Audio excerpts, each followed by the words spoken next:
To be master of the sea is an abridgment of a monarchy. Cicero, writing to Atticus of Pompey, his preparation against Caesar, saith, Concilium Pompei plane Themistocleum est putat enim qui mari potitur rerum potiri. And without doubt Pompey had tired out Caesar, if upon vain confidence he had not left that way. We see the great effects of battles by sea. The battle of Actium decided the empire of the world. The battle of Lepanto arrested the greatness of the Turk.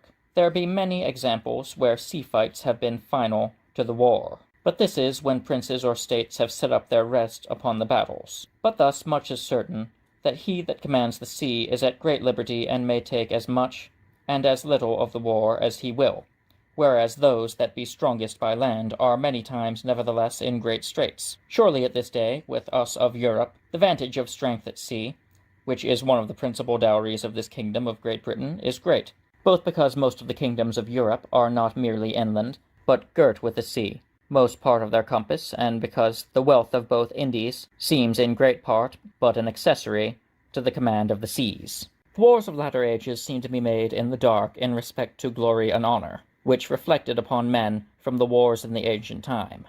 There be now, for martial encouragement, some degrees and orders of chivalry, which nevertheless are conferred promiscuously upon soldiers and no soldiers, and some remembrance perhaps upon the scutcheon, and some hospitals for maimed soldiers, and such like things. But in ancient times the trophies erected upon the place of the victory, the funeral laudatives, and monuments for those that died in the wars, the crowns and garlands personal, the style of emperor which the great kings of the world after borrowed, the triumphs of the generals upon their return, the great donatives and largesses upon disbanding of the armies, were things able to inflame all men's courages. But above all, that of the triumph amongst the Romans was not pageants or gaudery, but one of the wisest and noblest institutions that ever was. For it contained three things: honor to the general, riches to the treasury, out of the spoils, and donatives to the army. But that honor, perhaps, were not fit for monarchies, except it be in the person of the monarch himself, or his sons, as it came to pass in the times of the Roman emperors, who did